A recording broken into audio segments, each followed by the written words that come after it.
President John F. Kennedy.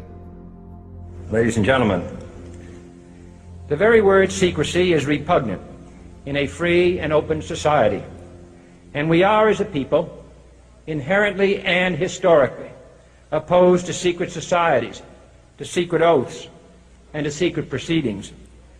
We decided long ago that the dangers of excessive and unwarranted concealment of pertinent facts far outweighed the dangers which are cited to justify it.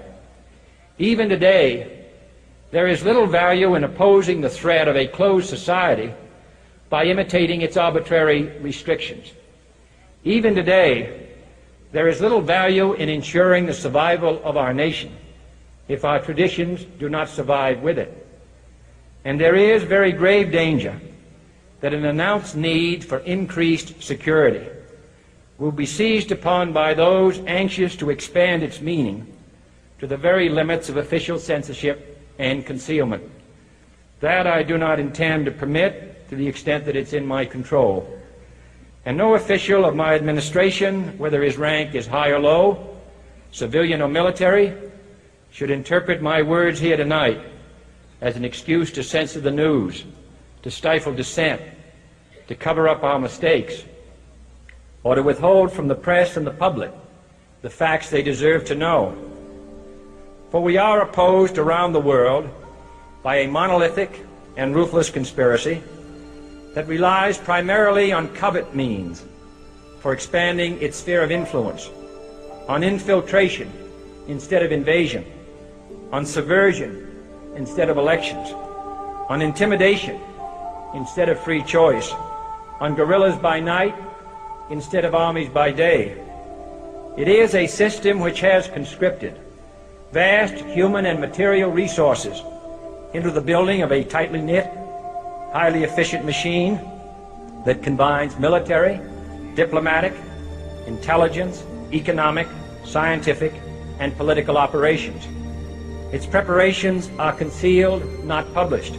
Its mistakes are buried, not headlined. Its dissenters are silenced, not praised.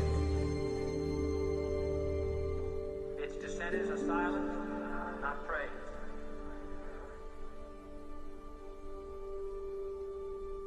Its dissenters are silenced, not praised. Its dissenters are silenced, not praised. Its dissenters are silenced, not praised. Its dissenters are silenced, not praised. No expenditure is questioned, no rumor is printed, no secret is revealed. No president should fear public scrutiny of his program, for from that scrutiny comes understanding, and from that understanding comes support or opposition, and both are necessary. I am not asking your newspapers to support an administration, but I am asking your help in the tremendous task of informing and alerting the American people. For I have complete confidence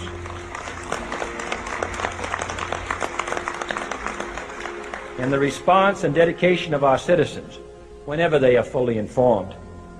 I not only could not stifle controversy among your readers, I welcome it. This administration intends to be candid about its errors. For as a wise man once said, an error doesn't become a mistake until you refuse to correct it. We intend to accept full responsibility for our errors, and we expect you to point them out when we miss them. Without debate, without criticism, no administration and no country can succeed, and no republic can survive. That is why the Athenian lawmaker Solon decreed it a crime for any citizen to shrink from controversy.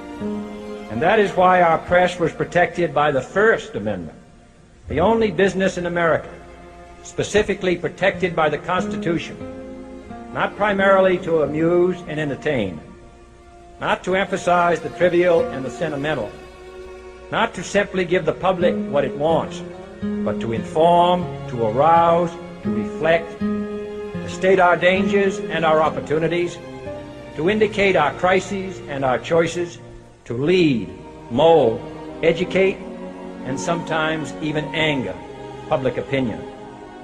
This means greater coverage and analysis of international news, for it is no longer far away and foreign, but close at hand and local. It means greater attention to improved understanding of the news, as well as improved transmission. And it means, finally, that government at all levels must meet its obligation to provide you with the fullest possible information outside the narrowest limits of national security. And so it is to the printing press, to the recorder of man's deeds, the keeper of his conscience, the courier of his news, that we look for strength and assistance, confident that with your help, man will be what he was born to be, free and independent.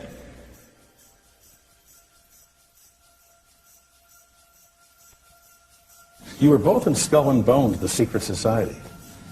It's so secret we can't talk about it. What does that mean for America? The conspiracy theorists are going to go wild. I'm sure they are. I don't know. I haven't seen the web. Number 322? You both were members of Skull and Bones, a secret society at Yale. What does that tell us? Not much, because it's a secret. Is there a secret handshake? Is there a secret code? I wish there were something secret I could manifest. 322, a secret number? There are all kinds of secrets, Tim, but one thing is not a secret. I disagree with this president's direction that he's taking the country. We can do a better job, and I intend to do it. And we'll be watching. Be safe on the campaign trail. John Kerry, thanks for joining us. And we'll be right back. It's good to be back at the Council on Foreign Relations. As Pete mentioned, I've been a member for a long time and was actually a director for some period of time. I never mentioned that when I was campaigning for re-election back home in Wyoming. Senator Clinton, how you doing? I'm good. How are you? Can I ask you a quick question while you signed that? It was reported in June of 2006.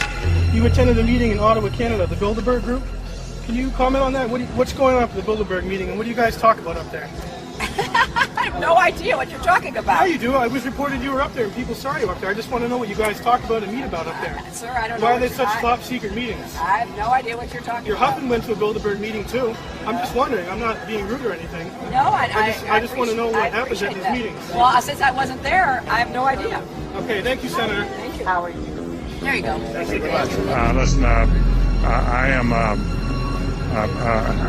happy member of the Bohemian Grove. I like the folks who come there, and it's really inappropriate for me to talk about the group beyond that. Thank you. Have you been there for the ceremony with the cremation of care? Frankly, I don't think that's something I need to talk to you about.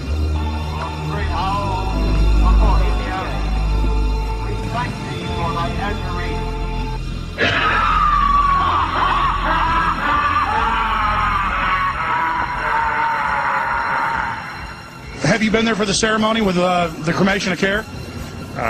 Frankly, I don't think that's something I need to talk to you about. Really? That's right. Well, I'm Alex Jones, and I snuck in there in 2000. I'm the guy that blew it wide open and got the video. It's been on national TV. Well, I just respect you for that. You do? I do. But it's a lot of big public officials going in there. Don't we deserve to know? I don't know anything about you, and I don't know anything about your film. But if you go in there with an understanding, you violated that understanding by releasing that film, and I don't respect you for that. Really?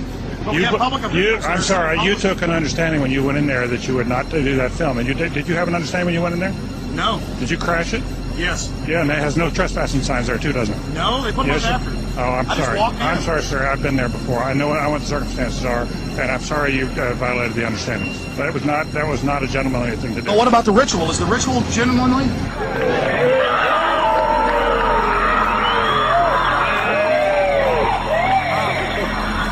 Sir, everything. I don't owe you this comment. This is what's called ambush journalism, and I disrespect you for that as well. So thank you and goodbye. The ritual? That's none of your damn business. Oh.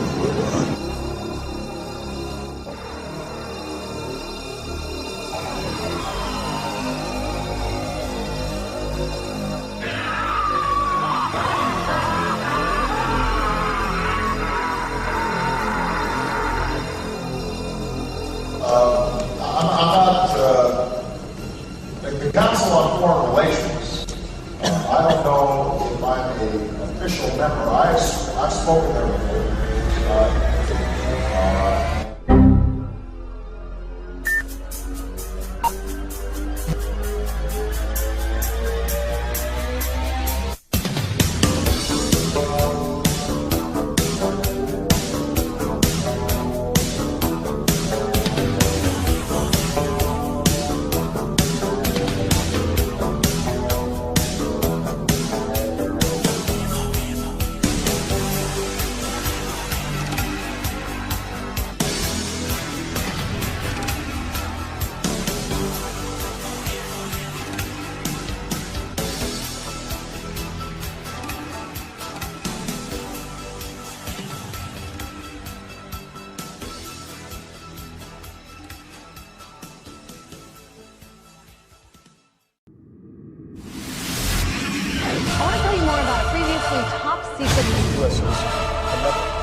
It's